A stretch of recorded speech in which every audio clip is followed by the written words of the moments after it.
You know, I just was thinking about that professor from Harvard, Professor Henry Gates. I imagine that that man has been walking around with a chip on his shoulder since he was a little boy, and was all ready to be a black police officer, or meet a white police officer, excuse me, or anyone else even so much spoke to him, he would call him a racist. Racist, racist, racist. I don't know what's coming to this world. This man was trying to get in his own front door, but a neighbor thought it might be being burglarized, since it had been once before, since the professor has been gone. So the police came, and instead of just cooperating with him and showing his ID, he could have defused the whole situation. He could have laughed it off. But no, he had first thing he said, "You're a racist cop." The cop didn't know who was there or what was going on. It had nothing to do with race. He was called to a home burglary, invasion, whatever you call it. If it had been me, I'd kept no house. So if it had been me out here trying to get in with one of my daughters and pushing on the door, and a policeman came along to investigate, I would have shown him my ID and my daughter's ID, and I would have thanked him, and I would have said, "Now, why are you not doing anything? Will you help me kick down this fucking door?" I wouldn't have to, you know, go to jail for trying to open my own door because I'd shown my ID. I saw them having their Thursday night. There will be a party. We wanted to all be liquored up when they're worried about race relations. But it's funny because that was both Obama and this young police sergeant and this overbearing professor, and Joe Biden was leaned back. He happened to be there eating nuts and having his beer, laughing inside like nobody's business because the anointed one blew it that week. Biden didn't have a thing to do with it. Not one thing. And that was unusual. But that's Obama. He always says stupid things when he can't read it off his teleprompter. If it's not written on there, he can't say anything. He delivers great speeches that somebody else writes for him and he rehearses. That's all. But I've got a little story I want to tell you. My little Chrissy, that you hear me speak of, you've seen on my sites, has CP.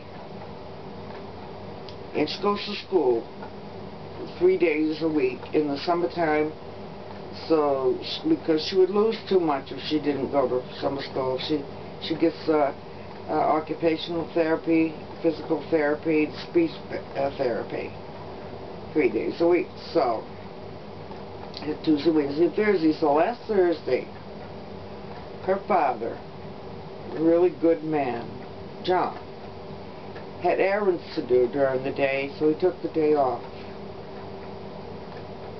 And so he had Christina all dressed and her breakfast dinner, and he wheeled her down in a wheelchair to the bus. And talked to the bus driver, Robin, and his little girl was taken onto the bus, and he went back in the house. So at 1:30, the bus came back, and he went to meet the bus, and it was a different driver. She's seen me, she's seen Chrissy's mother, but she's never seen John. And so here's this little girl on the bus. And the bus driver comes out and speaks to him. Who are you? I'm Christina's father. So the bus driver said, well, can you wait a minute? And so she goes in on the bus. It's a little shout out to the Provider Bus Company. You have a good one there. That driver went in, called the bus company, and then they got in touch with the morning bus driver for his description. So then the girl comes off the bus and she says, it's pretty well settled, but I need to see your ID. So he gladly showed her his ID. And she said, sorry, you know, to inconvenience you, but this is something that I have to do. And he said, that's fine. That's fine. You know, and so down the ramp comes Christina, all smiling, and Daddy's there to greet her. And later on, John told me how pleased he was with this girl. His little girl is safe on her bus, or on any of the Provider buses. That's their policy. You don't release a child to just anybody. You have to know who they are. But if John had had a personality and a chip on his shoulder, like Gibbs, it could have gone this way. If the bus pulled up and she said, who are you? I'm her father. Well, I can't just release it to you. You're sexist. That's what you are. You're sexist. If it was a woman out here, you would have let her off in a heartbeat. It's because I'm a man you won't. Well, I just have to check with the Provider Bus Company on your description. I got better things to do than stand around here all afternoon waiting for my daughter. Let her off. All I'm going to say is she's my daughter and everybody knows she's my daughter and I want her now. I'll do something to you. Your mama, you know. I won't take it. This is my child. I don't have to do anything. I don't have to show you my ID.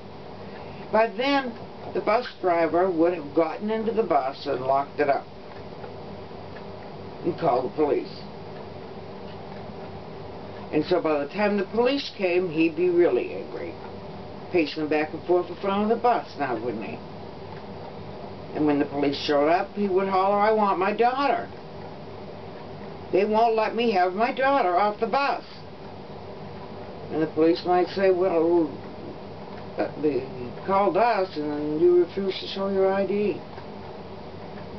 I won't show my goddamned ID. It's none of your business. This is my child. Open the bus and let her out. I have someplace I've got to go. Damn cops. I'm not doing anything. I'm not giving you I'm not showing you my ID. I'm not telling you anything other than this is my child. I want her off the bus now. Well, I'm sorry, but we're going to have to, by now, 8 or 9 people would have crowded around. And he'd be even worse, wouldn't he? Throwing his hands in the air, this is my child. You have no right. You're sexist.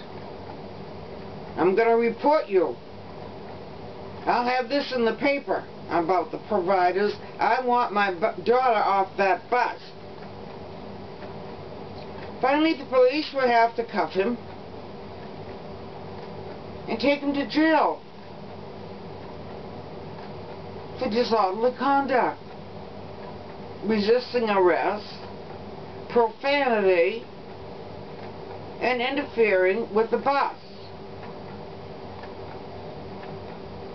And then they had to call me or his wife or somebody to come and get Christina off the bus. But if someone acted like that, you know, she would have just simply